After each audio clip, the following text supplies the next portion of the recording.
20 years ago. My gosh. And I just really, I'm really pleased to be with you, so I can shout out to all of the young teachers and the young people thinking about going into the profession, is to give it a go. It's going to get better, we hope. But they do need the support. I mean, I as an older teacher and all of my colleagues, on the same sort of level, it's not about the money for us, but it definitely is for getting the best talent through the door and keeping them there. Well, Phil, this is the sort of teacher, Paul, here, who is the type of teacher that us, when we were young, we remember, a sort of teacher that has passion, has drive. It's quite something to hear. Phil, I love to hear that, and I still think he should be paid fairly, and we should be paying enough to encourage people in. But people shouldn't be there for the money, and it's the most important job. Yeah, look, I had an uncle who became a teacher in his late 60s, and he had been a scientist, physicist. He went and taught physics at Waiheke Island. What a brilliant thing to do. Yeah. So finally, Paul, so here you are, we're talking about switching careers. How do you view our young people this afternoon? Give us a message from across the country on behalf of our young. What are you seeing? Do we have the young people in the classrooms? Yeah. Do we have a bright future ahead of us for New Zealand society? Young people are absolutely fantastic, and it's one of my great annoyances is how old people say, young people have got no respect, young people don't do this, young people are lazy, and they're not. They are just absolutely fantastic, but they do need to be taught resilience. And after COVID, they're not getting the right support from so many areas to say, look, you can do this, you can work through this, there is a great future out there. I've got a quick question, personal question for you, Paul. I have a 15-year-old going to the first party. Should I put an air tag and follow him, geotag him? No. Trust. If you've brought your kid up well, trust. And also, they're going to fail. There is going to be a day when they come home absolutely ratty drunk, just like everybody else did. But all right, okay. I've been proven wrong. Trust is the biggest thing. I mean, that's the worst thing that you can do with a teenager. Enough. I've heard enough. Now, Paul, thank you. Alexia Russell, Phil Taylor, you've been fantastic. I'm Wallace Chapman. See you tomorrow, 3:45. Lisa Owen with Checkpoint next.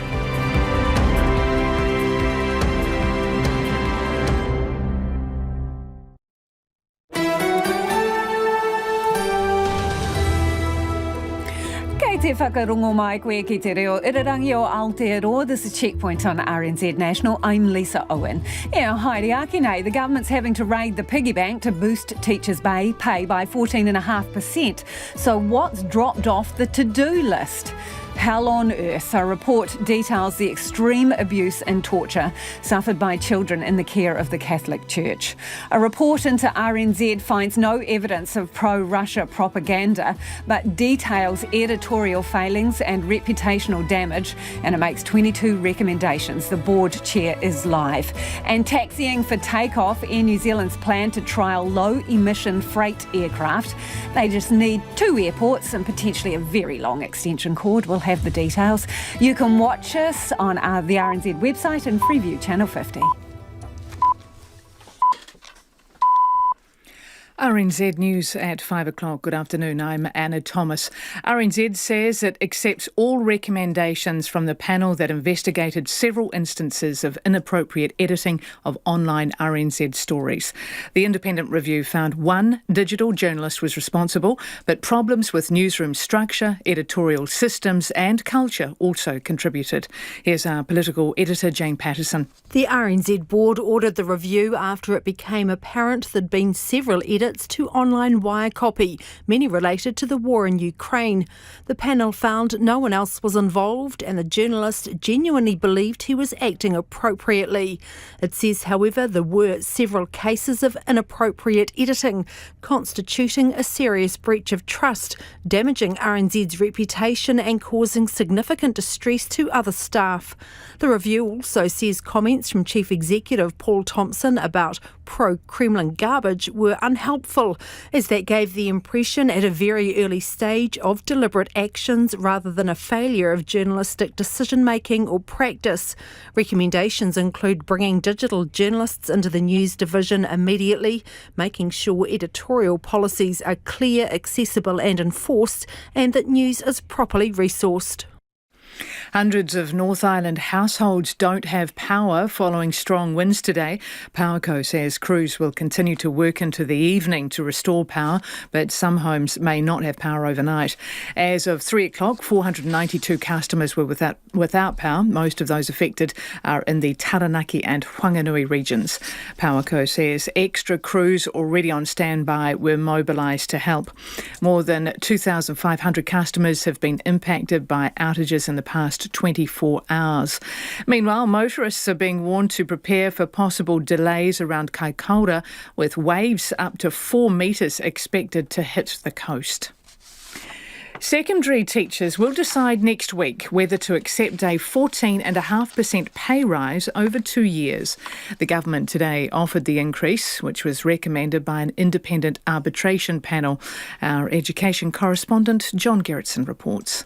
The Post-Primary Teachers Association says it will recommend the proposed settlement when it puts it to its members next week. If they approve it, the offer will also be made to primary and kindergarten teachers because it's better than the pay deals they agreed to earlier this year.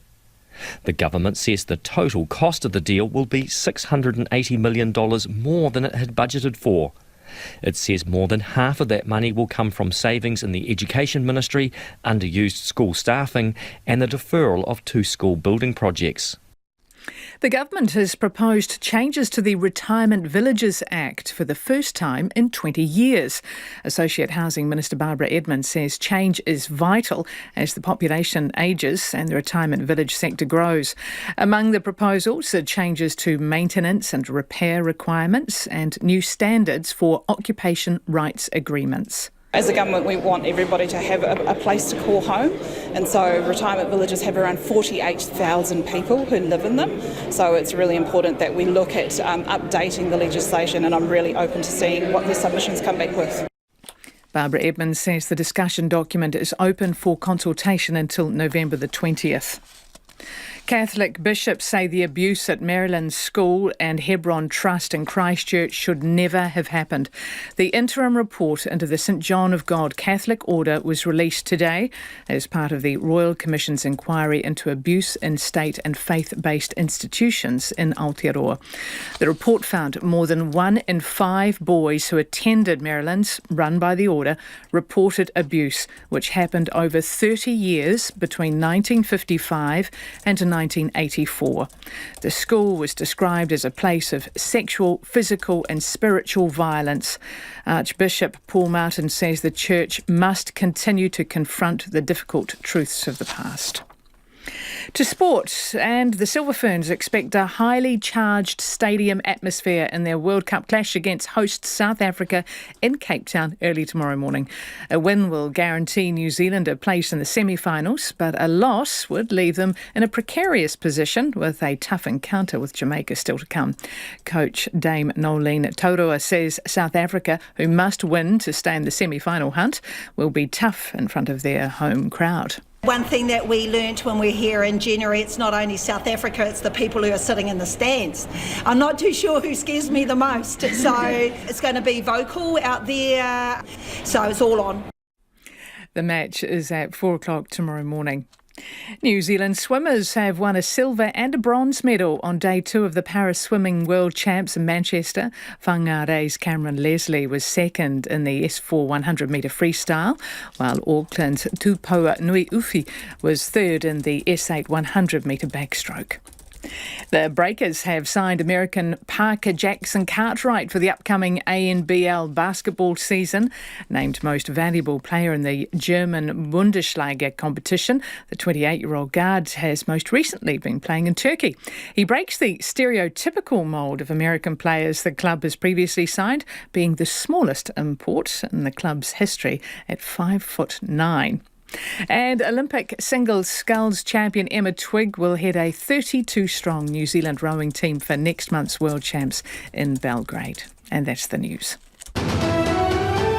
A false alarm at the football. An alarm rang, so I went back towards the exit, and that's when I noticed the doors were shut. Cold weather hammers the country. There is a risk that there could be ice and snowy driving conditions, so we just want to advise people to take extra care. And a hot roast dark onion and mushroom pie wins Patrick Lamb another Supreme Award. The look on the judges' faces when they did sample it in the tasting room, yeah, it was a winning pie. Food for thought. Morning Report, weekdays from 6 on RNZ National. And now the short forecast from Met-Service until midnight tomorrow. Warnings and watches are in force for severe gales and heavy snow. In the west for Northland to Horowhenua, Kapiti Coast, including the Bay of Plenty and the Central High Country. Periods of rain or showers, some possibly heavy with possible thunderstorms and hail, easing this evening. Snow to 500 metres about the Central High Country. Gisborne, Hawke's Bay, Wairarapa and Wellington. Showers, some heavy with possible thunderstorms near the east coast. Snow to 400 metres about Wairarapa overnight tonight. Nelson, Marlborough, Canterbury, isolated showers clearing tomorrow. Bulla and Westland, showers about Bulla, some heavy but becoming fine. Otago, Southland and Fiordland, showers with snow to 200 metres. Showers clearing from Otago and Southland tomorrow afternoon. And for the Chatham Islands, showers, some possibly heavy with possible thunderstorms. Gale, southwesterlies tomorrow. RNZ National, it is 5:07 and you are with Checkpoint and Lisa Owen. Nā mihi ana, tēnā koutou katoa, no mai haere mai ki Checkpoint I tēnei rā, ko Lisa Owen tēnei. High school teachers will get a pay bump of around 14.5%, but the government's going to have to rob the piggy bank to pay for it. Accepting an arbitration panel's recommendations will end the months-long pay dispute between the government and secondary teachers, once teachers formally vote to accept it. It will mean beginner teachers will go from around $51,000 to $61,000. A teacher at the top end of the scale will have their pay increased from $90,000 to $103,000. It will cost the government another $680 million on top of the $3.76 billion set aside for settling the standoff. The Education Minister, Jan Tinetti, joins us now. Kia ora, Minister. Kia ora, Lisa. Where's the shortfall coming from, please? Can you be specific? Yes, so the government, as we know, it's fiscally tight. We've been saying the whole way through we've only got a certain amount of money to work with, so we are having to meet the recommendations from within the education budget. It is what I've been doing for the last week, is working so that we are having as minimal disruption to young people's learning through where we're getting that money from. So where we are is we're looking at savings from Ministry of Education departmental funding. It means some of their programs will have to downsize. What ones are you talking about, Minister? I haven't got those details, but I have been told that there will be very little disruption to kids' learning. That's what I was most interested in. But you don't have a list. We're also looking at the forecast staffing of the underspend, mostly as a result that newer teachers have been employed. When we budget for these areas, we budget at the top of the scale. Now we're looking, we've had newer teachers, so that's giving us a bit of an underspend there. With the removal of reimbursement for the underuse of bank staffing for all schools except our kaupapa Māori and Māori medium education schools. We're also deferring the Te Ao Marama and Hobsonville Point secondary school projects in the public-private partnership school expansion program. They're not being cancelled. We are going through the design phases with those schools. We are just rephasing when we're starting the construction in those areas to give us that bit of discretionary funding. OK, Minister, that's 374 odd million, right? Yep. First off, when you say no staff banking, in plain English, please, can you explain that to people? What does it mean? If a school doesn't use all its staffing funding one year, will it still be able to carry it? Will it be able to carry it over to the next? So they've never been able to carry the staffing over to the next year. It's about March, or it's about February, middle of February, when that cuts off. So you can only carry it over till about the middle of February. You get your staffing allocation at the beginning of the year. Sometimes if you think your staffing might increase, your numbers might increase of kids, you'll hold on to some staffing to be able to start a new classroom later on in the year. You've never been able to take it over to another year, but what has happened is you've been able to claim up to 10% of what you've been left over in cash at the end of that year. So you're diminishing conditions. You're sort of cutting conditions for schools, aren't you, in order to pay these teachers the extra money? You're robbing Peter to pay Paul. What we are doing is ensuring that we've got a really strong teaching workforce. We know that our teachers are important and we value our teachers. And the arbitration panel has come back with some pretty strong recommendations, which we as a government take very seriously. I do understand that, Minister, but I'm just wondering if you are undermining their conditions in order to find the money to pay for it. You're making things less palatable for schools and staff. No, it doesn't undermine the conditions at all. Of course, it's always, as someone who's been in this position, if you get to the end of the year and you've got a little bit of staffing that's left over, of course it's good to get that money and use that in other areas. But really, the biggest resource that we've got in our schools is our human resource. This is the way that we're encouraging people into teaching. We think this is a really, really good way to show that we value our teachers. More than $300 million's coming from Grant Robertson. Where's he getting that money from? So the remaining $306 million will be pre-committed to the budget 2024 allowance, specifically to the cost pressure allocation, which the Minister of Finance sets at the start of the budget process. So this was spare money tucked away for a rainy day. You're spending that? This is the cost pressure that comes with every budget. So it's usually inflationary related, and that's the area that we will be looking at for that $306 million. It's a little bit nerve-wracking, I'd have to say, Lisa, to go into a budget to know that we've got such a big pre-commitment. But having said that, I go back to the fact that it makes certain that our teachers are being valued and we're encouraging people to come into teaching. On that note, Minister, how do you feel about having to look for coins down the back of the couch, basically, to cover your teachers' pay?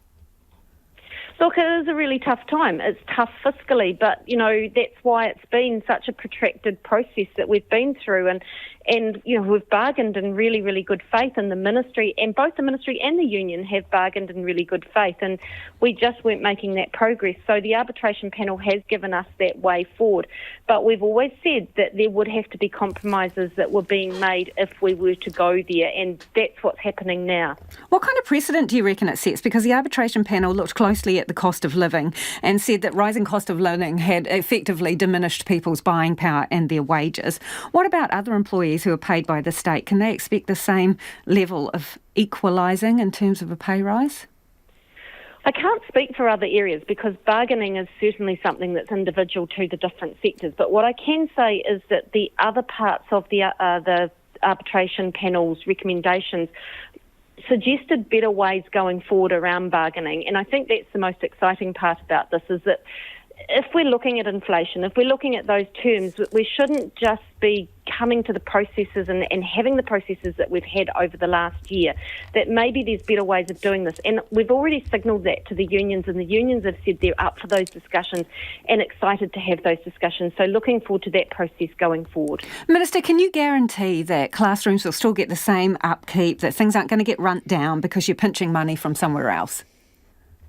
Very, very much so here, Lisa, is that schools won't see a lot of this. This is what we've been working on over the last week. They won't see the effects. It will be more like a backroom process that's going to feel this. It won't be so much the front line, apart from where we've got the likes of the two schools that we are delaying that construction timeline from.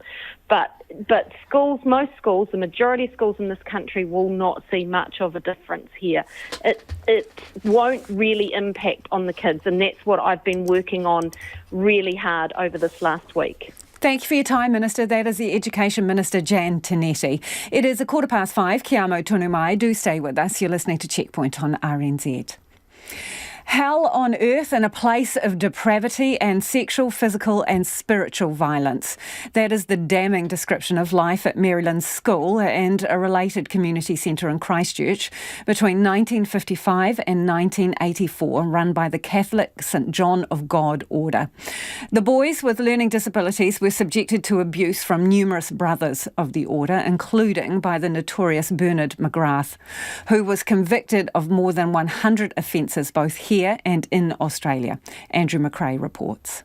The Royal Commission says it's aware of no other institution whether sexual abuse has been so extreme or has involved such a high proportion of perpetrators over the same extended period of time. Ken Clearwater worked with the Male Survivors of Sexual Abuse Trust for many years, helping those who were abused by the St John of God brothers. He says for a very long time, no one believed claims of abuse at St John of God. They didn't want to have anything to do with it.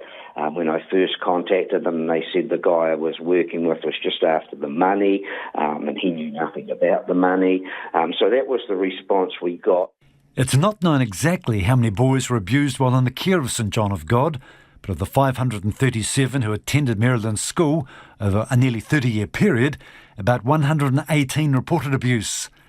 Ken Clearwater says the number was much higher. We had meetings with the mums whose boys were intellectually disabled, and those boys disclosed things that had happened to them, but like the police said, they couldn't put them in a witness box.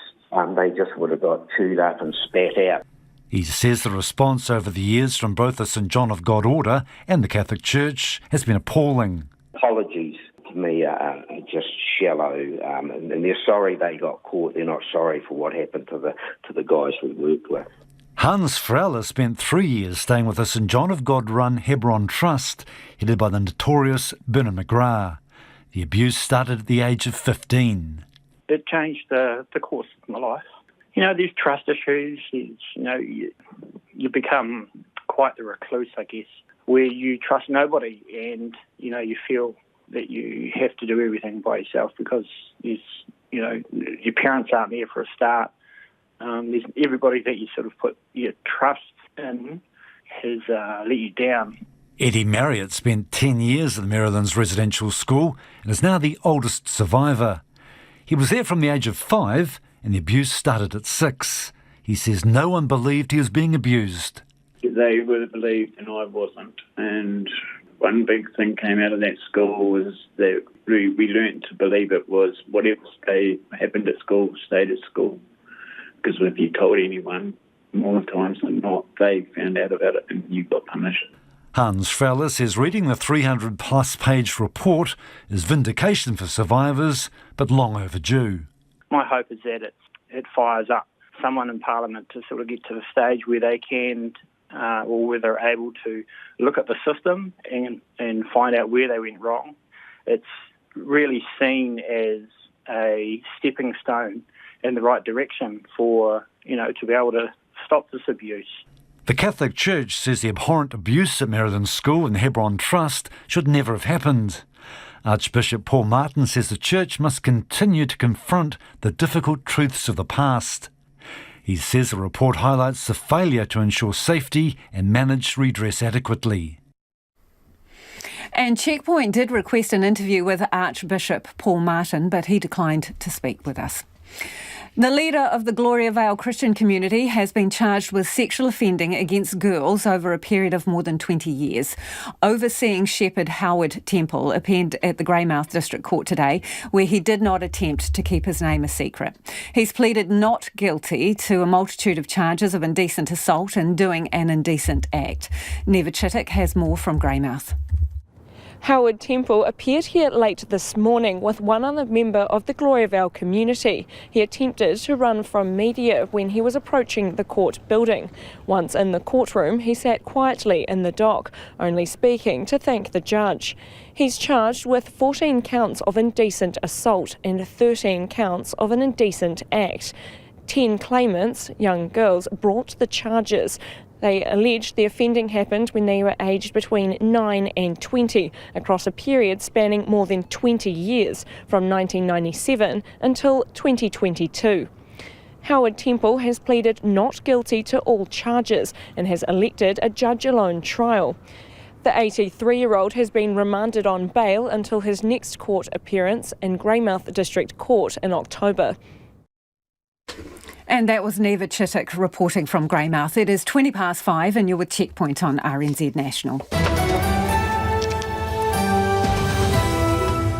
mai o whakaaro, we would love your feedback on anything you've heard on the programme this evening. Let us know your thoughts on the government accepting the arbitration ruling about teachers' pay. That means about a 14.5% increase for secondary teachers. Do text us on 2101. You can tweet us at Checkpoint RNZ, and the email address is checkpoint@rnz.co.nz. It's time for the headlines now. Anna Mina Pitipiti Kōrero. Thanks, Lisa. An independent report into an RNZ website journalist's inappropriate editing of international news stories has found no evidence of an orchestrated pro-Russian campaign. RNZ says it's accepted all 22 recommendations to improve training and standards after the review found problems with its newsroom structure, editorial systems and culture. The government's accepted an arbitration panel's recommendation that would give high school teachers a pay increase of around 14.5%. If members of the Post-Primary Teachers Association accept next week, it'll be offered to primary and kindergarten teachers. It would cost the government $680 million on top of the $3.76 billion it's already set aside. Education Minister Jan Tinetti told Checkpoint the extra money will come from within the education budget, but promised little disruption to learning. The leader of the Gloria Vale Christian community, Howard Temple, has appeared in the Greymouth District Court to deny multiple charges of sexual offending against girls over more than 20 years. National is accusing Labour of shameful, mean and spiteful politics for blocking efforts to make paid parental leave more flexible. The party was the only opponent of a bill proposed by National's Deputy Nicola Willis at its first reading in Parliament today.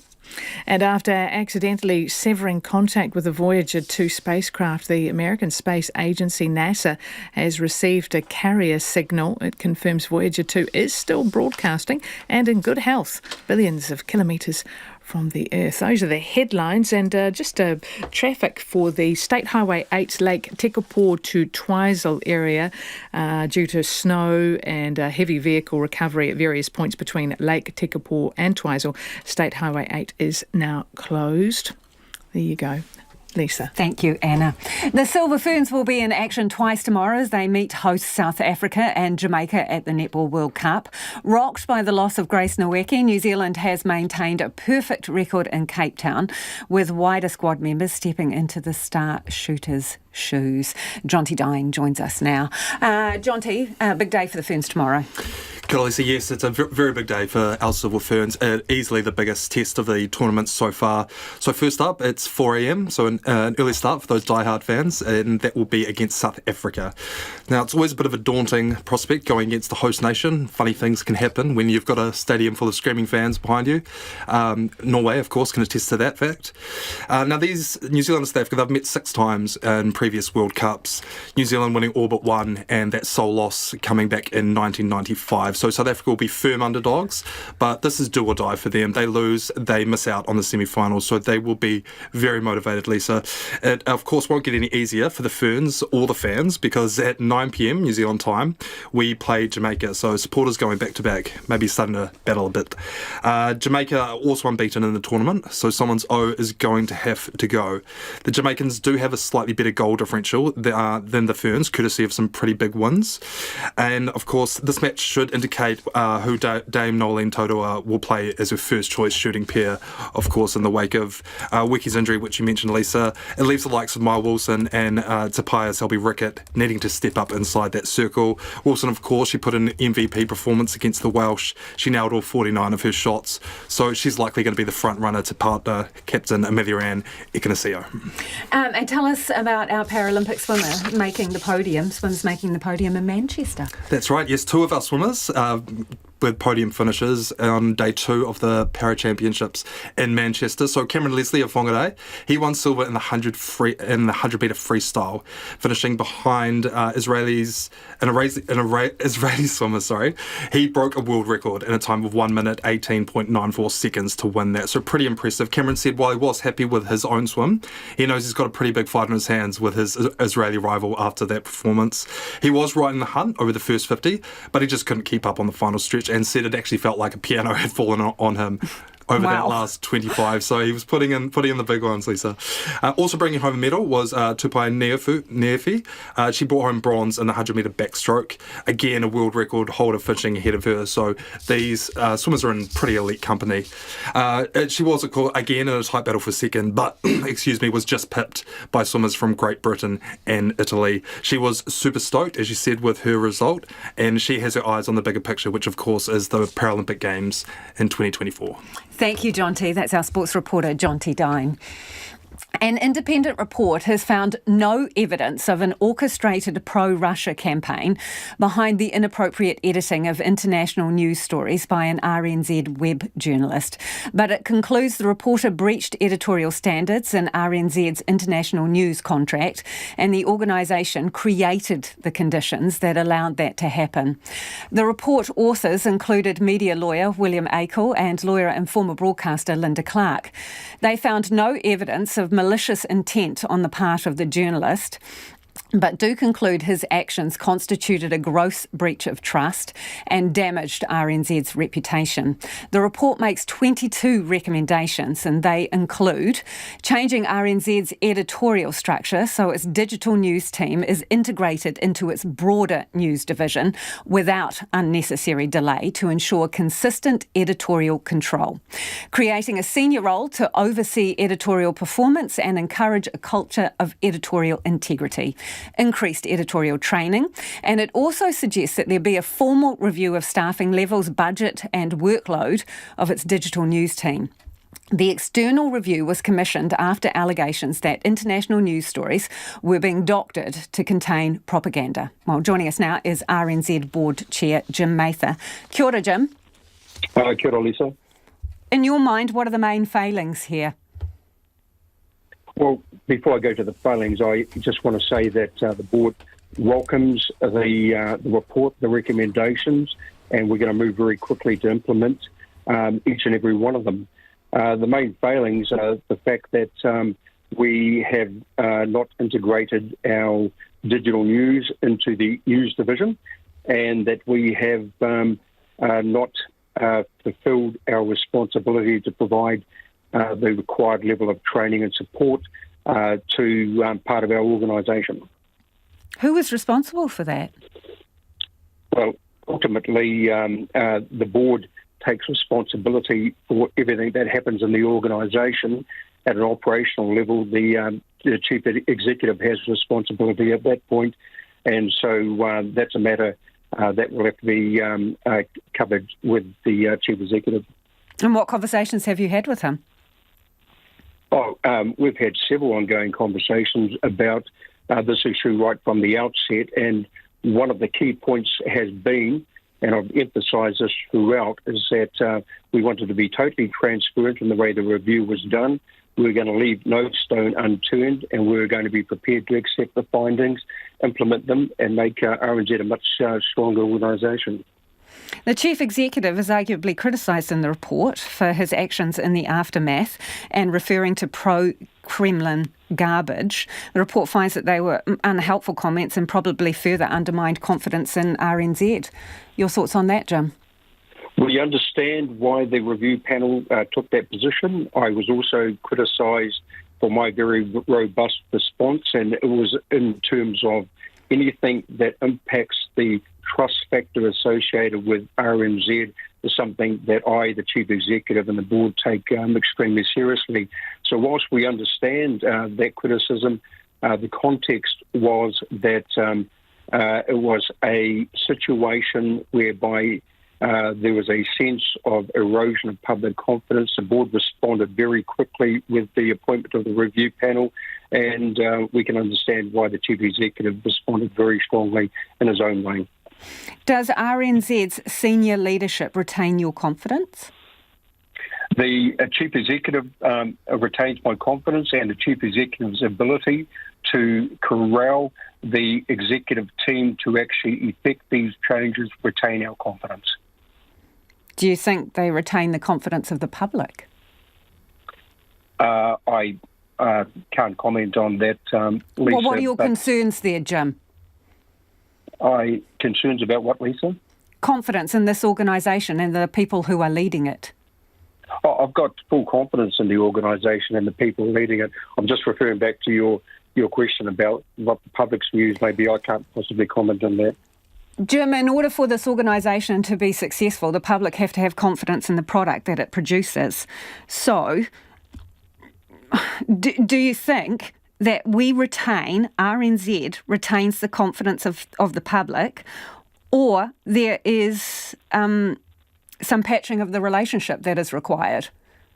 Well, by virtue of the fact that we are the most trusted public media organisation in Aotearoa, New Zealand, I would state we retain the confidence of the public, but I'm not resting on our laurels. On behalf of the board, we know that there's work to be done to further improve that. So, that's what our focus is on. How do we continue to increase public confidence in RNZ? I also just want to acknowledge that something that has not been emphasised as much as I would like is the fact that the vast majority of journalism and the reporting that comes via RNZ is of an excellent standard, and we're just talking about a very small element of the news output of the organisation. Has the journalist in this particular case, is he the fall guy here? Because this report finds really a lack of editorial oversight, insufficient training, potential issues with people being overworked and in an isolated working environment. And when I spoke to that journalist on the day this all came to a head, he was adamant that no issues had been flagged with him. So is he the fall guy in this? Lisa, I never want to find an individual to lay responsibility with, or identify a fall guy. I have empathy for the journalist and his situation. He felt that he was doing the right thing. He'd been doing it for a long period of time. The report clearly identifies he didn't receive the required level of training, support and oversight. So I think there's some significant questions that we as an organisation do need to be asking ourselves. And also, if I can just conclude, I think there needs to be a balanced view and a level of empathy applied here as well. So, did RNZ let him down, Jim? To a certain extent, we did do, which is in the report. The fact that he was not clear on the parameters of the Reuters contract and what was able to be actually changed or modified, what those parameters were. The report also states that the training wasn't provided along with the ability to refer upwards, which is a protocol in journalism that needs to be adhered to. There are several other areas of improvement that were identified by the report. So I have empathy for what's occurred to the journalist involved in the situation. So has RNZ got the experience it needs on its digital team? I can't answer that question because the report didn't actually refer to the level of experience. It referred more to systems and processes and also the culture that existed between the digital team and the news division team. That's a question that you'd need to, once again, put to the Chief Executive. So is changing the structure and editorial processes all that is required here? I think there are 22 things that are required here, and they're clearly laid out in the recommendations in the report. But I think a critical one is integrating digital news with the news division so that there's far greater alignment of the work that's been undertaken, the protocols are being followed, the editorial policies are not just being understood, but they're actually being put into practice, all the things that were covered in the report. So I think it's not just a simple fix. And to that end, I've discussed on behalf of the board with the Chief Executive our commitment to getting all 22 recommendations implemented as quickly and effectively as possible. So, Jim, was it worth almost $250,000 to find that out? Absolutely, Lisa. And I say that on the basis that the New Zealand taxpayer is investing over $70 million a year in its public media entity. And $230,400 is a reasonable investment to actually identify what we need to do to improve teamwork, to improve the effectiveness of the organisation, and to make sure that it's fit for future. I think it's also given us a very clear blueprint of what we need to do as we move to towards our new role as the lead public media organisation in the country, and I think that's invaluable. And let's not overlook the fact that we've had three of the most preeminent people associated with the media sector undertake this review, so I think the investment's been a worthwhile one. Kia ora rā. Thank you so much for your time. That is the RNZ Board Chair, Jim Mather. It is 24 minutes away from 6. Kia amo tonu mai. Do stay with us. You're listening to Checkpoint on RNZ National. It's time to go to the business news now. Ko taku hoa in INA, ko Anand Zaki. Anand, unemployment has edged up and wage growth is easing. Do tell us more. Good evening, Lisa. Well, the labour market is still very tight, looking at the numbers released this morning. So Stats NZ said unemployment at the end of June was 3.6%. That's compared to 3.4% in the March quarter. And it's actually slightly higher than forecast as well. Job growth was strong, about 28,000 jobs added in the quarter. Tourism was the big driver as the sector recovers after the few years in the wilderness. Tourism-related jobs have actually rebounded to pre-COVID levels and now make up nearly 10% of all people employed in the economy. So a really strong recovery there. Now, another measure of slack in the labour market is the underutilisation rate, and that includes those without work or wanting more work. That rose to 9.8% from 9%. So, yes, the labour market is still really tight, but things are easing up a little bit. Now, we spoke to Kiwi Bank Chief Economist Jared Kerr earlier today, and he thinks the latest jobs data is actually good news for the economy. It was a good report for Kiwi businesses. We've seen strong gains in employment. The border is down, so we've seen a spike in tourism-related jobs, and we've also seen a spike in migration, and those migrants are coming here and they're working. We saw our working age population up 90,000. Most of that was net immigration. So new migrants really helping fill the job shortages. Now, another key thing from today's report is wages. The Labour Cost Index, which measures wage inflation, that's fallen just slightly to an annual rate of 4.3%. Another measure which uses hourly pay rates was up 6.9%, so beating the rate of inflation. But private sector wage increases came in slightly lower than expected. So wages are still rising strongly, but it is moderating a little bit. What is the Reserve Bank making of all of this? Well, the wages I mentioned there is probably one of the key things today. So the Reserve Bank wants wage inflation to moderate. That can be done through increased labour supply, through immigration, which will also increase the unemployment rate. So economists say today's data shows wage growth has peaked, and that's supporting the Reserve Bank's viewpoint as well. The big worry has been that a tight labour market and strong wage growth will lead to another rate rise by the Reserve Bank, but Jared Kerr believes today's data showing the easing labour market pressures mean we shouldn't see a rate rise.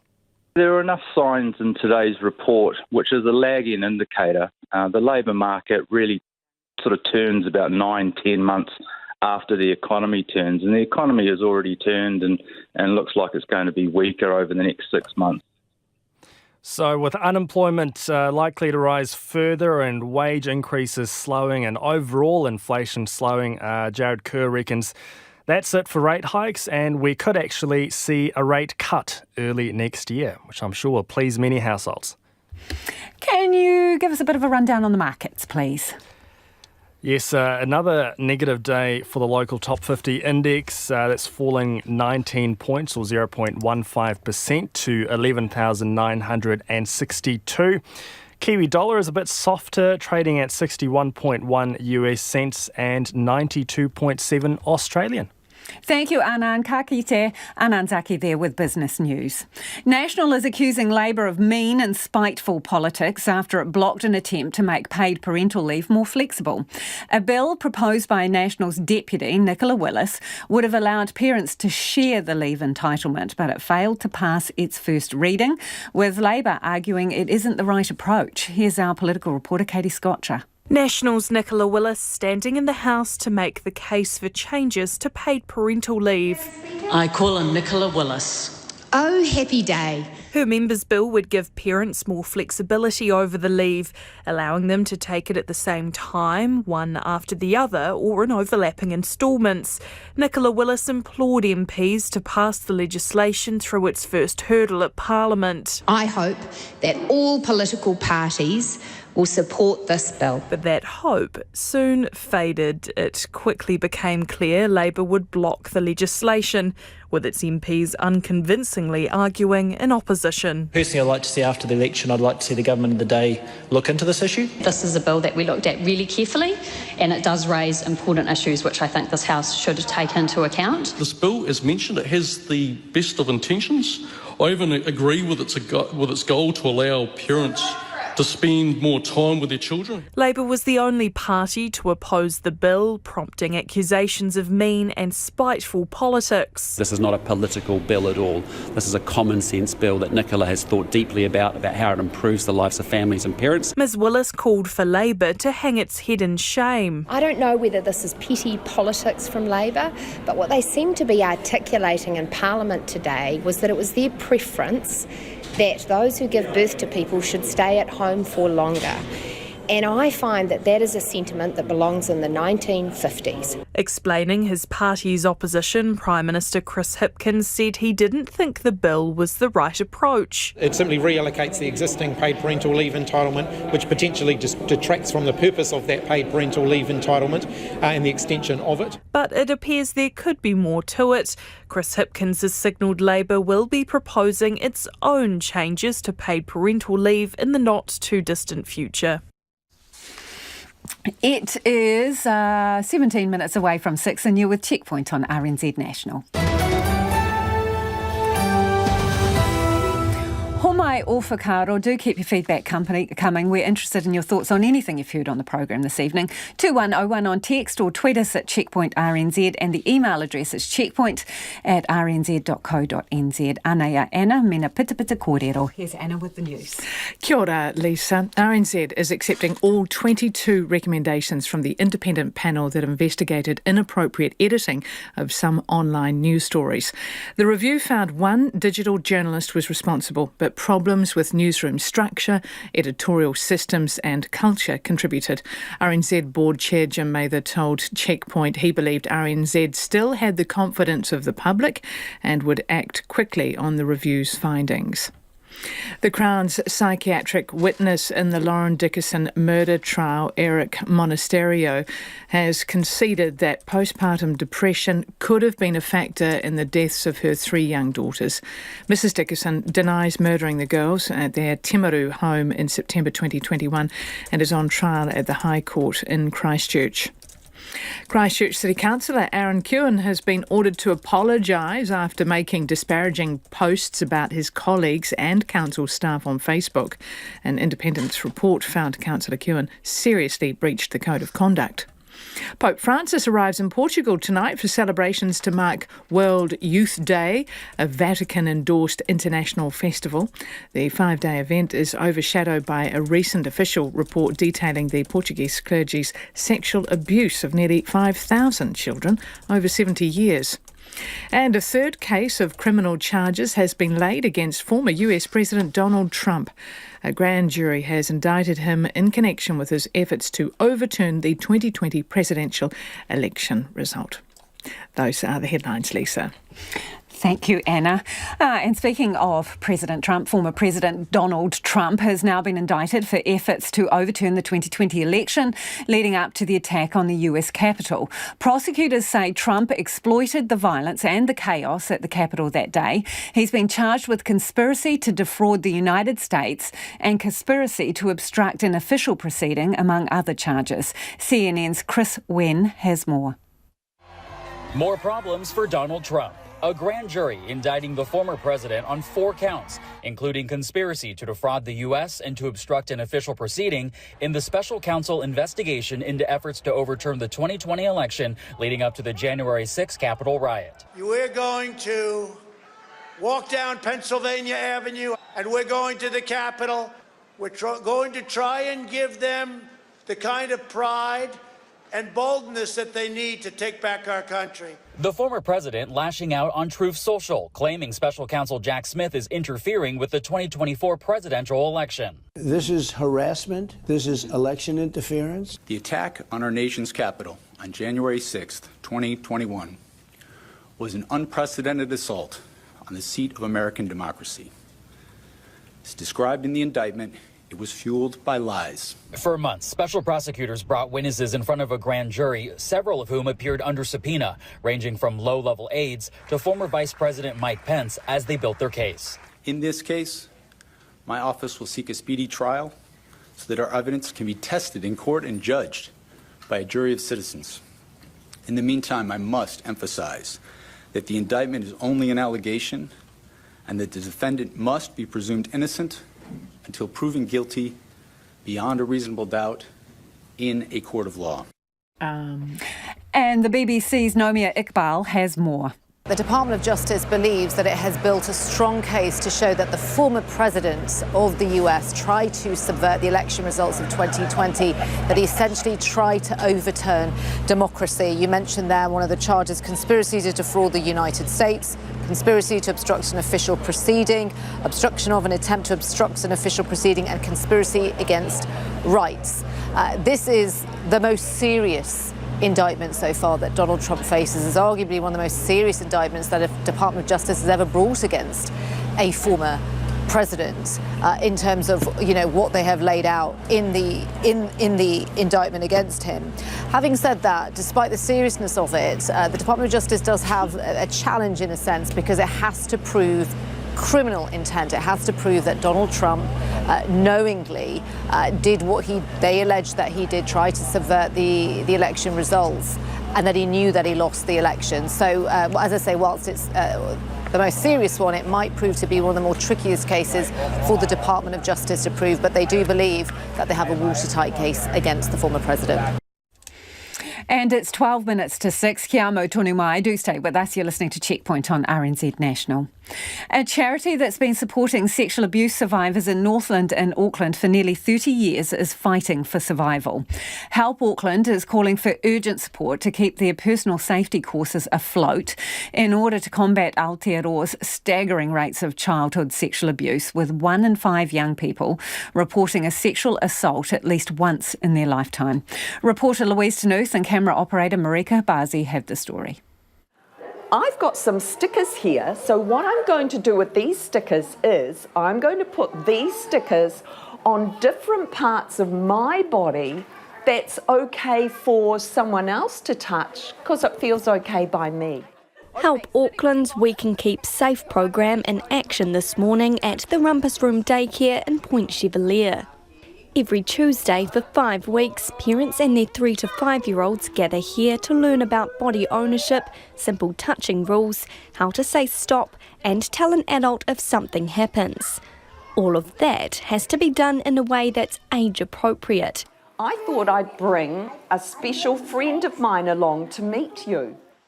That's where Program Director Jude Bishop brings in the help of a puppet named Toby.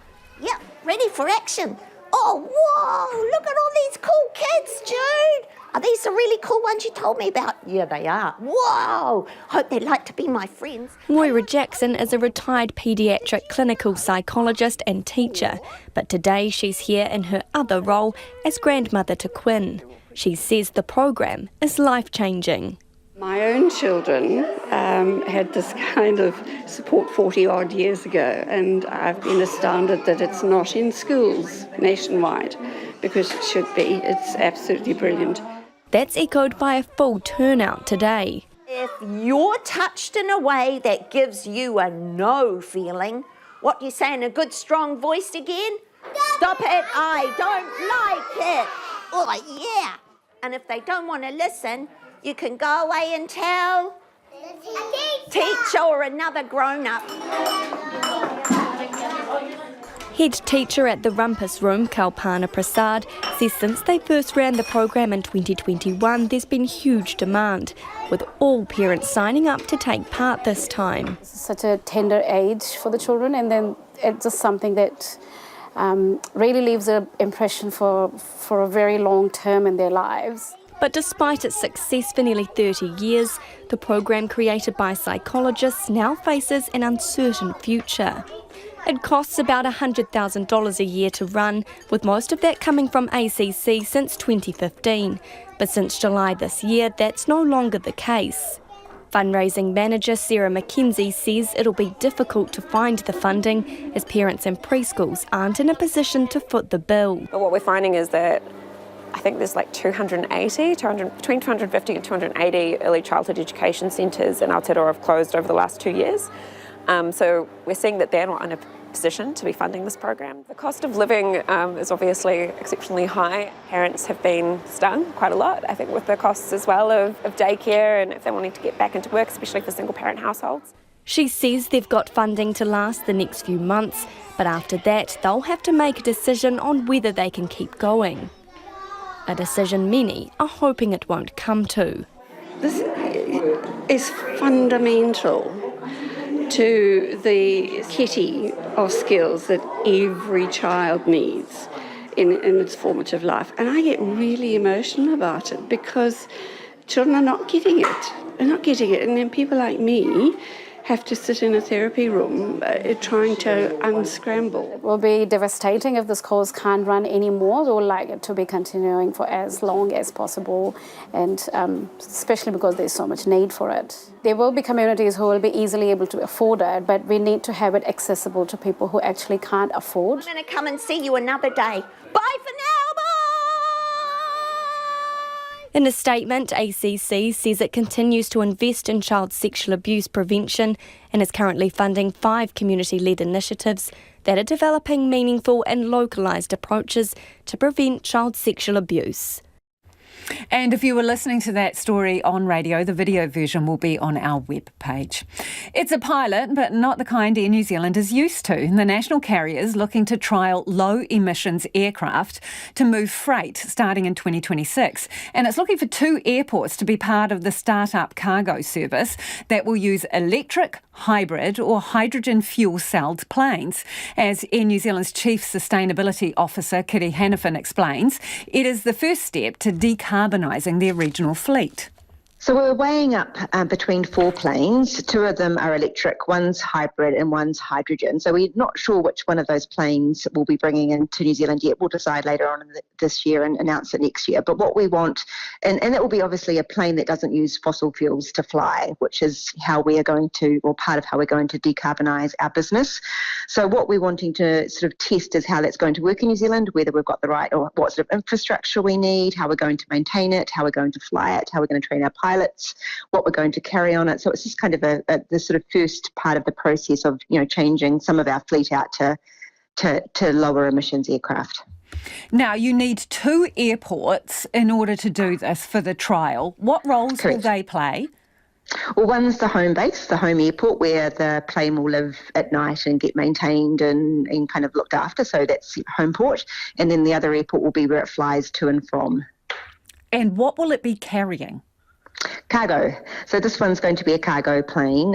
Hopefully a couple of years later we'll be flying some passengers around, but in the first instance it'll be a cargo plane. And we're also looking to see what we can fly, what sort of cargo we can fly in it. And so what we're asking airports is to think about that as well, like what would a sort of a whole package look like in terms of a couple of airports, some good product to put in the plane and where it could go to. And what is the criteria besides the extension cord to plug the plane into? What else are you looking If for? only it was that easy. There's quite a few sort of operational requirements, but one of the main ones is range. So it needs to be, depending on which plane we buy, it can fly up to 400 kilometres. But, if it's an electric plane, it'll be quite a lot shorter than that. So airports that aren't too far away from each other, that have a hangar and infrastructure that they think they could use to fuel it. And by that I mean, enough power, enough of a connection to the grid. And they have to have air traffic control, is that right? And a 1,200 metre long runway. That's correct, yeah. Does it have to be a destination that you are already flying in and out of? That's right, yeah. We've asked sort of the airports that we currently fly to. So how many airports does that give you as a starting point? 20. Okay. And do the airports have to fund any of the infrastructure that you may require for this? It's a really good question, and it will depend, in terms of the cost, it will depend a little bit on what plane we fly. But for this initial plane in 2026, we won't be making a profit out of it. It's going to be a sort of a not-for-profit kind of pilot, because we know that there will be some expense in setting up the infrastructure, and we'll look at the cost of that as we go forward into a sort of more formal RFP process. But we're hoping that we get enough sort of willing partners or a coalition of people together that we can reduce the costs quite significantly. But it won't be being passed on to customers, obviously, because it's cargo, and Air New Zealand certainly not looking to make any profit of it. We're just really wanting to learn and to sort of set up the regulatory framework and the infrastructure we need, going forward. So are there aviation rules already in place that cover these sorts of planes? Well, not really. There's actually, this is another sort of cool thing for New Zealand, is that we'll be one of the first, especially like a flag-carrying airline like ours, one of the first airlines to start flying these planes. So in that regard, we've got quite a lot of work to do to sort of get the CAA comfortable and airways comfortable, to make, and then we'll have to develop how we fly the planes, the sort of processes and policies ourselves. There isn't really any there's like little non-commercial operators around the world, but not like we're doing, not a commercial demonstrator for an airline like ours here in New Zealand. Kitty, I look out the window today and it's an absolute stinker, right? So weather plays a part in how far aircraft can go, even if they're fuelled, with fossil fuels, wind and all the rest of it. Is that going to be a consideration in choosing an airport, the weather? Yeah, I think it will be, but these planes will all, be able to fly in the rain, obviously, but that will come into the range. Like, we obviously need the range that's right for the plane, and also an alternate airport, and to be able to, deal with things like weather.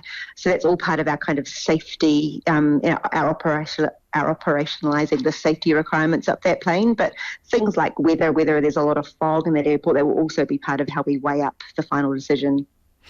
The end goal is to replace the fleet and have people flying on clean planes, in essence. And it's 2030, isn't it, you want to do that by? Correct? Around about? Not all planes, unfortunately. No.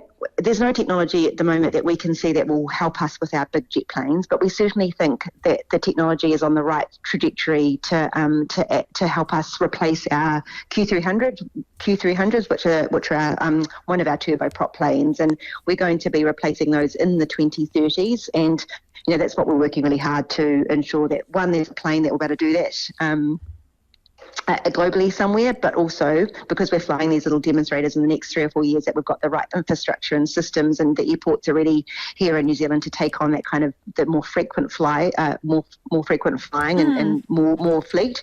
But overwhelmingly for the rest of our network, particularly our sort of wide body jets and our domestic jets, is we're pretty reliant on the scale up of sustainable aviation fuel to decarbonise. And that's Kitty Hannafin from Air New Zealand. Let's get to some of your feedback before the news at 6. We'll start with teachers and then move on to RNZ.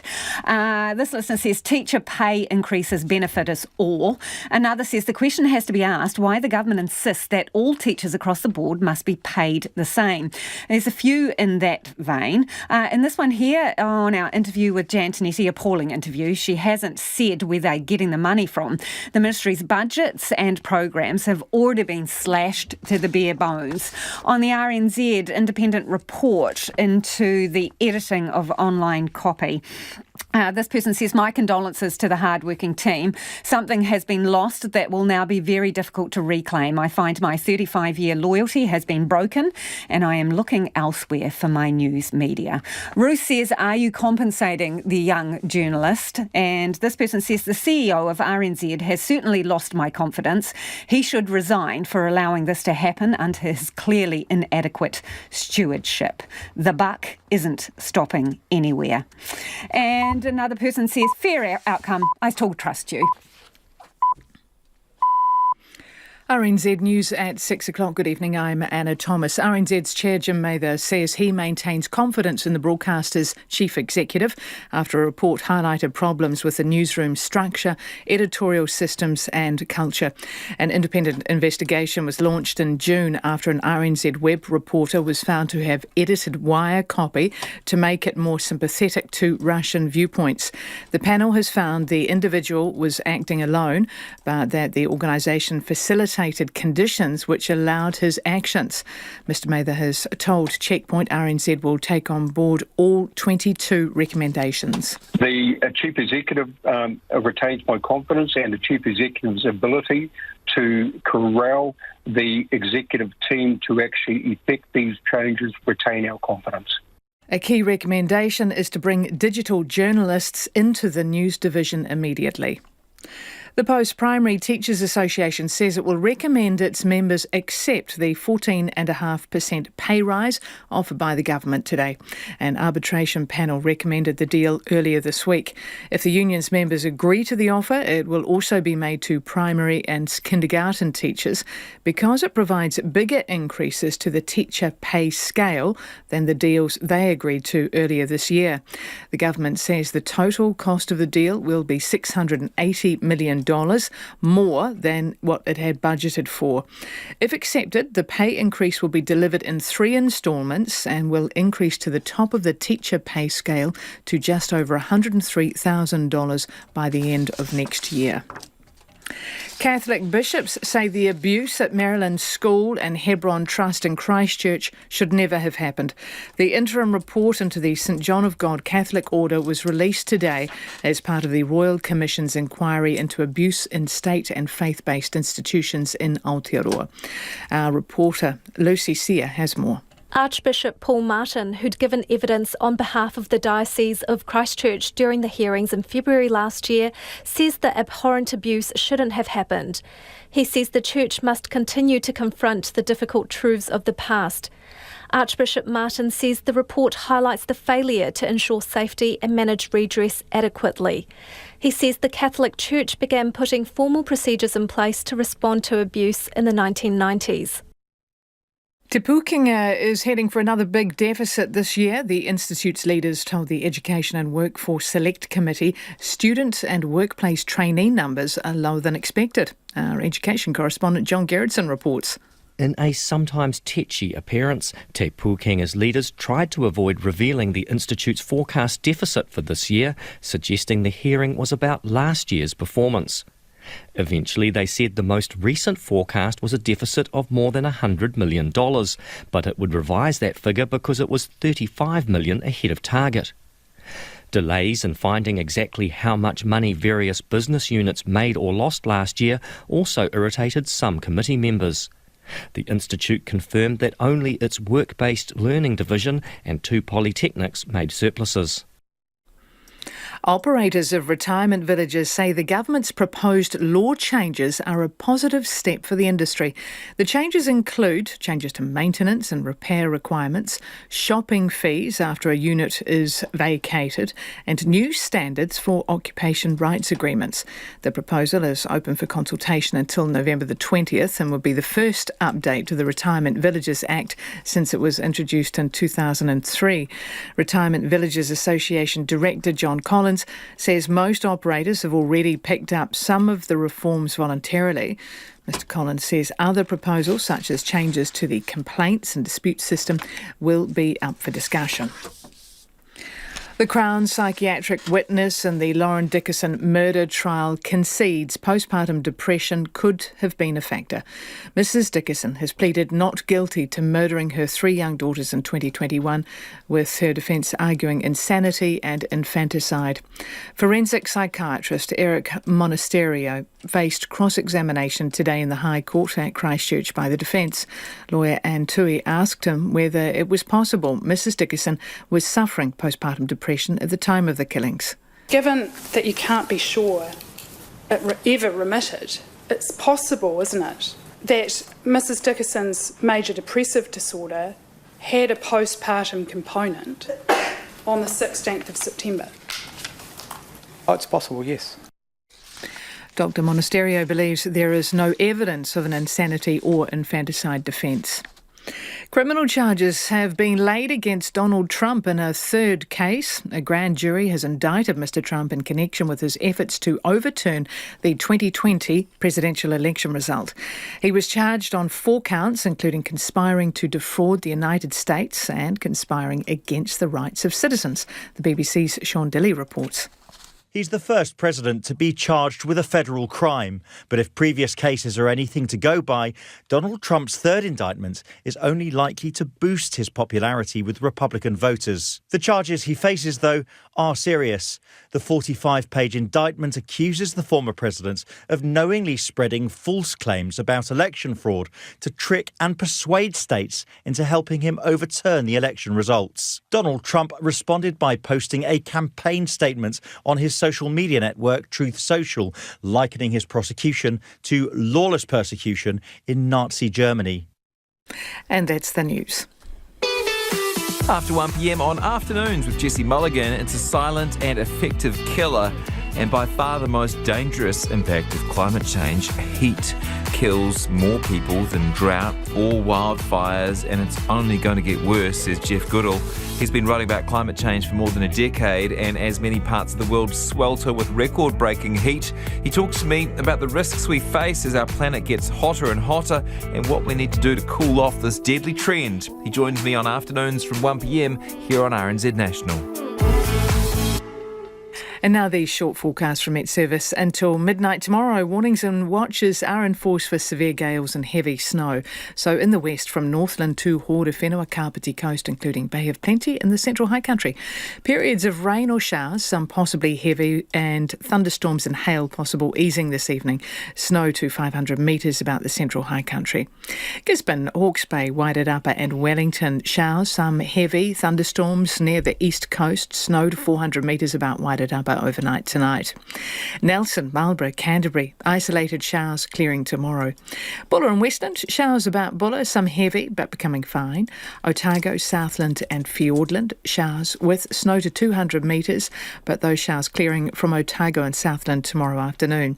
For the Chatham Islands, showers, they could be heavy with possible thunderstorms and gale southwesterlies tomorrow. RNZ National. It is 6:07 and you're with Checkpoint and Lisa Owen. Nā mihi ana, no mai hoki mai. This is Checkpoint, ko Lisa Owen tēnei. National and ACT are on track to govern comfortably alone in the latest News Hub Reid research poll. Labour's dropped 3 points to 32.3%. National's popularity is up to 36.6%. As for the minor parties, New Zealand First is up. It's now on 4.1%. The Greens are on 9.6%. ACT is on 12.1%. And Te Pāti Māori on 2.7%. As for preferred Prime Minister, that appears to be Labour's saving grace. Chris Hipkins is the preferred leader on 24%. He is up 0.6%. But Christopher Luxon has fallen 0.5% to just 15.9%. A lot of numbers to get your head around. So our Deputy Political Editor, Craig McCulloch, joins us now from the Parliament studio to help us out there. OK, does it look like Labour's recent scandals have cost them? Yes, I think it's hard to avoid making that conclusion. For a bit of perspective, News Hub's last poll was in early May. It produced then a Labour Greens Te Pāti Māori coalition, 61 seats between them. Since then, we've had Michael Wood and Kitty Allen, of course, both gone from Cabinet. There was also the fatal shooting in Auckland. The Prime Minister ruled out a wealth tax, a CGT. So a lot has happened and the landscape has shifted a lot. So too have these numbers. On these results, National would get 47 seats plus 16 with ACT. That is 63 seats. They only need 61. They can govern together. Labour gets 42 seats, the Greens 12, Te Pāti Māori 3. 57 seats, it's not enough. It's hard not to conclude, as I said earlier, that these ministerial mishaps have really started to hurt Labour, that downward slump continuing. Is anyone shocked by that? I don't think so. They've been embroiled in a series of scandals, dealt blow after blow, and all of this, of course, in the midst of this cost of living crisis. I think Chris Hipkins has been trying to get the party back on track, to get the party back on message to that bread and butter messaging, but he has not been able to do that. He's been hamstrung in this no man's land between governing and campaigning, and he needs to change tact very quickly and get their party back on track, back talking about what voters care about. ACT and National can govern alone based on these numbers, but voters don't seem to be that keen on Christopher Luxon as Prime Minister. But, you know, this isn't a presidential campaign. People vote for parties, not for Prime Ministers, so does it matter? Well, it's hard to know. Yes, leaders do matter because ultimately in the heat of an election campaign, all voters' eyes turn to the leaders. They get an extended amount of time in front of the cameras, in front of the microphones, just as voters are tuning in. So yes, it does matter to a certain degree. Also remember when Jacinda Ardern was at her meteoric highs, that was during a time when people were, a lot of the credit basically was given for Labour's win in 2020 to Jacinda Ardern and her alone. Now, both party leaders here, National and Labour's leaders, have struggled in their personal popularity through the polls this year. Christopher Luxon consistently lagging Chris Hipkins, but both actually at very low levels. This result again today, the similar dynamic. We see Chris Hipkins at 24% and Christopher Luxon at 15.9%. That is a worryingly low figure for the National leader, and perhaps even more worrying. We heard some figures there. News Hub was asking around trust, the question of trust. 46.9% of people did not trust Christopher Luxon. Now, that is a worrying sign. Trust is something that is important when voters are looking at. Ultimately, though, it's the party vote that matters. It's the party vote that will decide who is the Prime Minister, who will be the one leading the country after the election. And at the moment, National is well ahead of Labour. In terms of that bloc, ACT and National have both grown their support according to this particular poll. New Zealand First also 4.1%, getting close to the 5% mark there. And we know that Christopher Luxon won't rule Winston Peters and New Zealand First in or out. Will he be regretting that as he sees their numbers climb? Look, New Zealand First sitting here at 4.1%, still below that 5% threshold, but not by a lot. Winston Peters has been here before at this point in the electoral cycle, and he has made it back in on a result like this. You would have to be a brave or a foolish person to be dismissing his chances now. And like you say, we've seen that with Christopher Luxon's refusal to rule out New Zealand First as a governing option. Now, he has ruled out Te Pāti Māori, he's ruled out Brian Tamaki's party as well. So he's more than willing to rule out some parties in certain circumstances. The fact that he has not ruled out New Zealand First means that party is very much in play as a potential coalition partner for National. Like us, Christopher Luxon knows not to dismiss Winston Peters, and so he's leaving that door open on the off chance that he needs them. Now, these numbers, he can do it with just ACT, but you can look at those numbers. I mean, just a few percentage points difference, and it could be that New Zealand First comes into play. It has to be said that it would be a very complicated governing arrangement if you had to include New Zealand First and ACT in the same sort of governing arrangement. The two parties' leaders loathe one another. New Zealand, David Seymour today was saying that Christopher Luxon should just rule him out. There are merits to that argument. I guess if you're on the right, you might think that by ruling out New Zealand First, you cut off their oxygen and that they might fall. But then you might find yourself, Christopher Luxon might find himself in a difficult situation after the election if he's done that, and he finds himself needing Winston Peters to form that government. Yeah, and speaking of Christopher Luxon, given those figures that you were talking about around trust, do you think the party would ever change leaders leading into the election based on those kinds of figures? Look, as long as the party vote is staying as high as it is unlikely that National would make any change in that area. It has been a running story this year that despite Labour's troubles. National hasn't been able to make that breakaway. It's been stubbornly stuck in those mid-30s. We see it today here at 36.6%, that it is up 1.3%. That's not a huge jump, but they'll be happy. They'll be taking that. Voters haven't been enchanted by Labour's offerings, but they haven't been jumping en masse to National either. Instead, they seem to be moving out to those minor parties. Today, a little bit more of the same. National will be happy with this. I can't imagine there'll be much talk going on in their offices about changing a leader at this stage. How long's the unemployment list if Labour is on those numbers? I haven't had a chance yet to go right through the numbers, but if they're coming in at 32.3%, you're looking at somewhere around in those lists, depending, of course, on what electorates go where. You'd be worried around those. If you're in the mid-30s, late 30s, you're starting to get a little bit concerned. Thank you for the analysis, Craig. That is Craig McCulloch, Deputy Political Editor there, joining us from Parliament, almost 6:15, and you're with Checkpoint on RNZ National. US President Donald Trump is facing new charges, including allegedly defrauding the United States, obstructing an official proceeding, and spreading conspiracies about voter rights. The 4 charges relate to alleged attempts to overturn the 2020 US presidential election. Experts say the charges will derail Trump's bid to return to the White House as US Special Counsel Jack Smith seeks a speedy trial. The ABC's Alexandra Humphreys has more.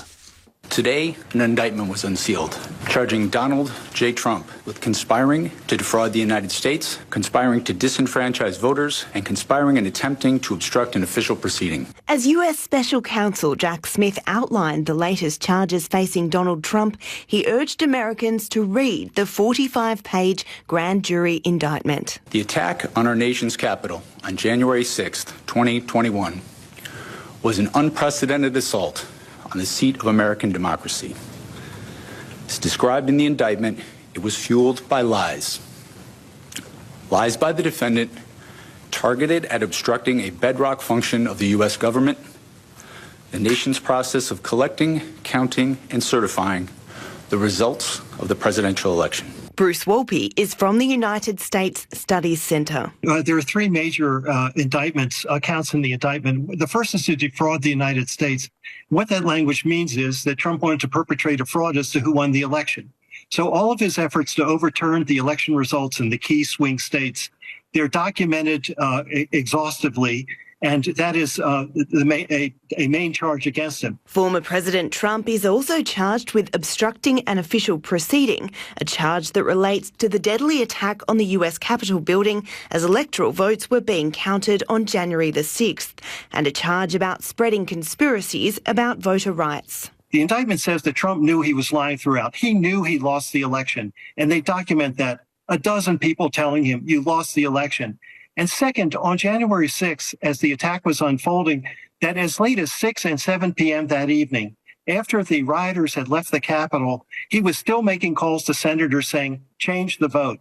That just astonished me. Frank Montoya Jr. is the former head of national counterintelligence at the FBI. In a nutshell, it's about undermining democracy, and it's about working with others to do so. That he didn't like the outcome of the election. He couldn't accept that he lost somewhere deep down inside, and so he according to this indictment, it's these charges that are being made in this indictment. He took efforts or made efforts to overturn a lawful and free election and retain power that he was no longer entitled to. 6 co-defendants are mentioned in the document. Frank Montoya Jr. says they haven't yet been charged, perhaps to give them one last opportunity to cooperate. When you look at the indictment, it's pretty clear that even though they haven't been named or charged, they are co-conspirators. And so it's, the clock is ticking for them. Others have suggested the lack of other charges will help to ensure the trial can happen as quickly as possible. The timing is crucial. Mr. Trump is the current Republican frontrunner to contest the next presidential election, which is set to be held in November next year. And it's not just the latest indictment he has to worry about.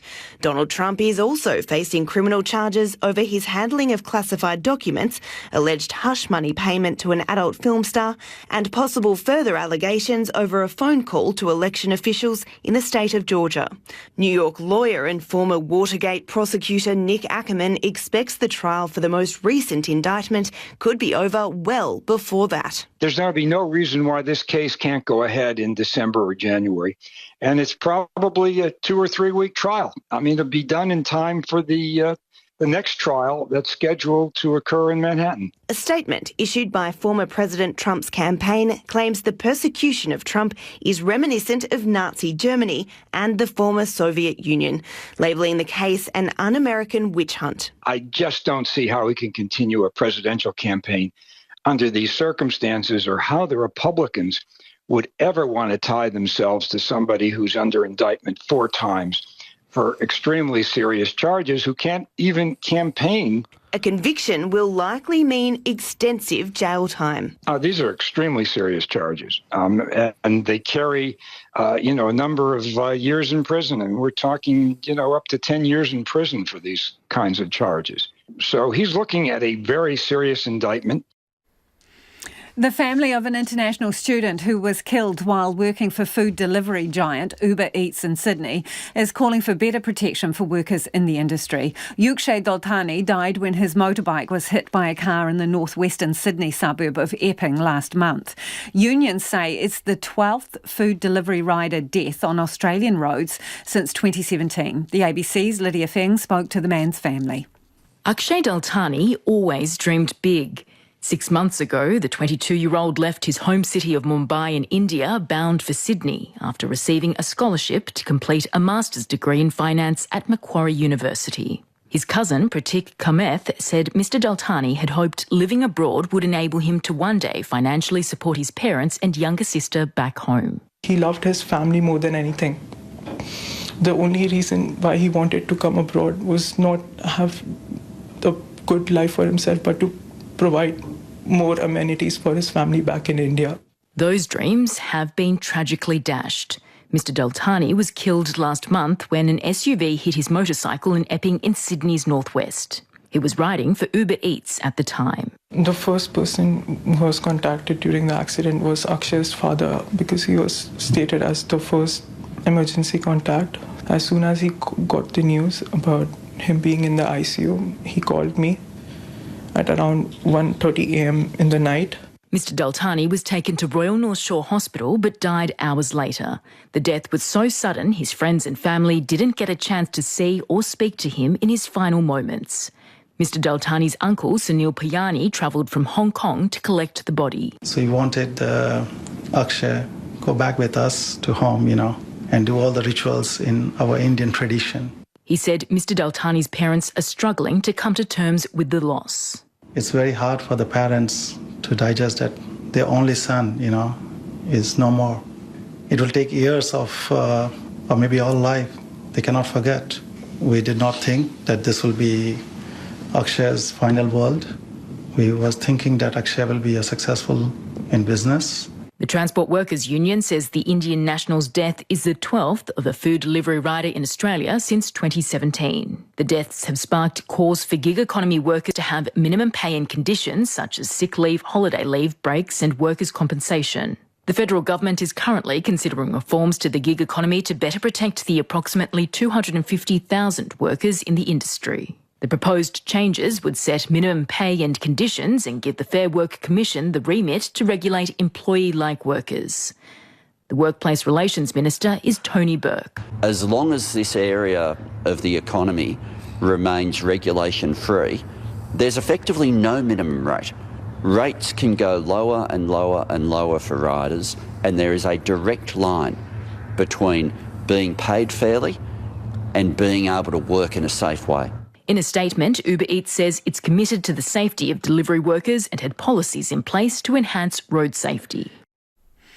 Warner Brothers has apologised for causing offence to Japan by linking its movie Barbie to Oppenheimer, a film about the making of the first atomic bomb. Now, some flippant memes have caused a backlash in Japan. The BBC's Nikki Schiller has more. There's been a lot of publicity worldwide about the Barbie movie starring Ryan Gosling and Margot Robbie, and indeed its battle with the other big movie at the moment, that's Oppenheimer, the story of Robert Oppenheimer, often known as the father of the atomic bomb. Now, the battle has been branded Barbenheimer and has led to a number of memes on social media. One of those showed Margot Robbie's hairstyle as a mushroom cloud.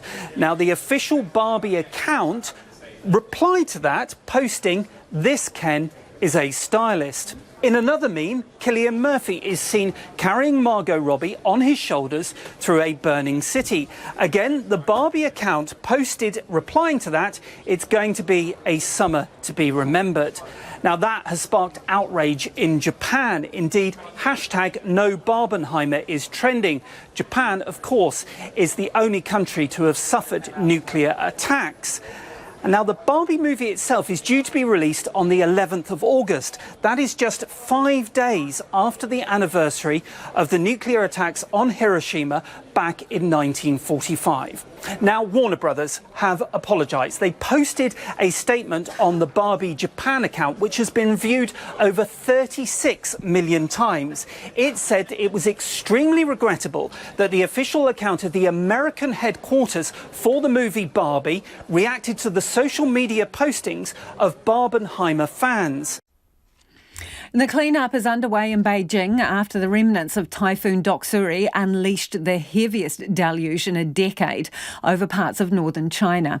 A month's worth of rain was dumped in just 48 hours. State broadcaster CCTV is reporting at least 11 people have been killed in the Chinese capital and 27 others reported missing.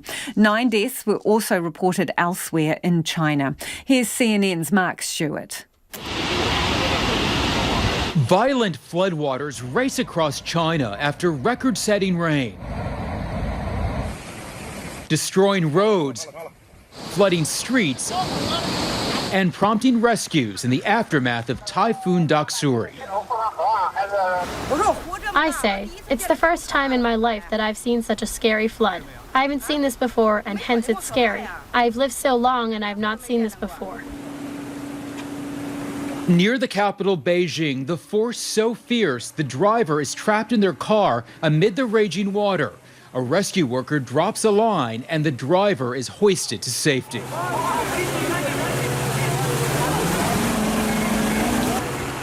In Beijing, a giant hole sits in front of a newly opened mall.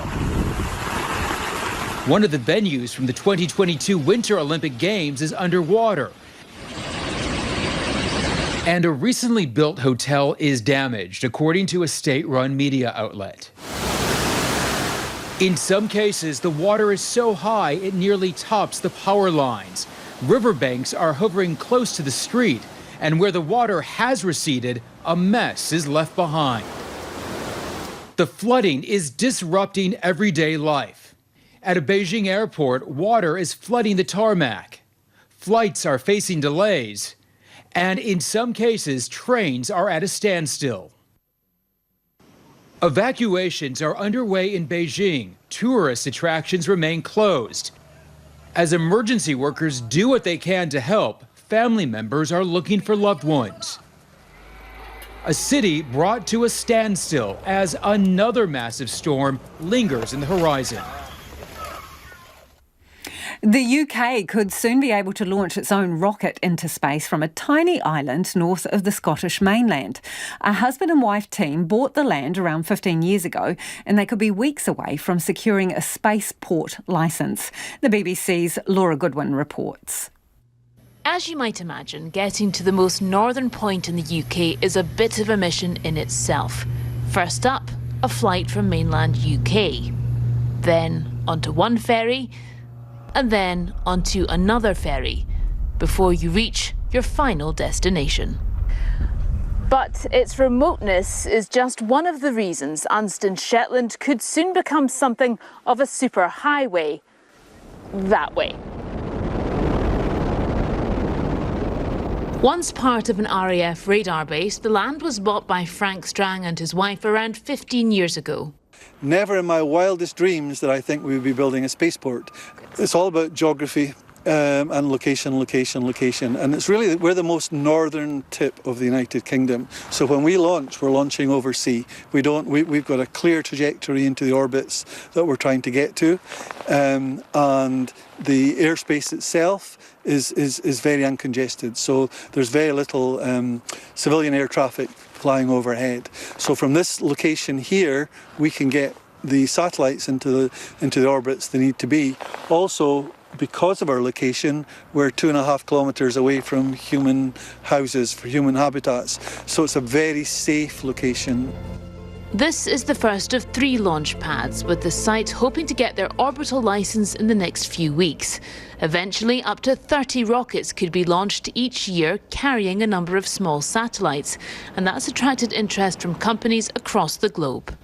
There's so many applications from space. The biggest 2 dimensions are connectivity and Earth observation, right? We are talking lots about climate change and understanding our planet, but we are not even halfway there of understanding it properly. So we really need a live data climate model of our planet, and that's only possible with observation and monitoring from space. That is what we need these satellites for. Less than 700 people live on Unst, and it's hoped the spaceport might bring more jobs and more people to the island. OK, we're tapping out, but ko te kaupapa tuatahi a pōpō tomorrow from 5 a.m. on First Up. Hear from parents, a teacher and the Deputy Prime Minister on the latest pay offer for teachers. Set the alarm, 0500. We'll see you a little later in the day. Thanks, Lisa. Now looking at the 6:30 headlines, RNZ Chair Jim Mather says he has confidence in the broadcaster's chief executive after a report highlighted problems with the newsroom structure, editorial systems and culture. It comes after an RNZ web reporter was found to have edited wire copy to make it more sympathetic to Russian views. A new political poll shows National and ACT have the numbers to form the next government, with Labour down more than 3 points to 32.3%. The Post-Primary Teachers Association will recommend members vote for the government's 14.5% pay offer next week. And if you're feeling lucky, you might want to buy a ticket in the US multi-state Mega Millions lottery draw. Nobody won on Tuesday, an estimated $1.1 billion jackpot. So on Friday, it goes up to $1.25 billion. Those are the headlines. More news and weather at 7.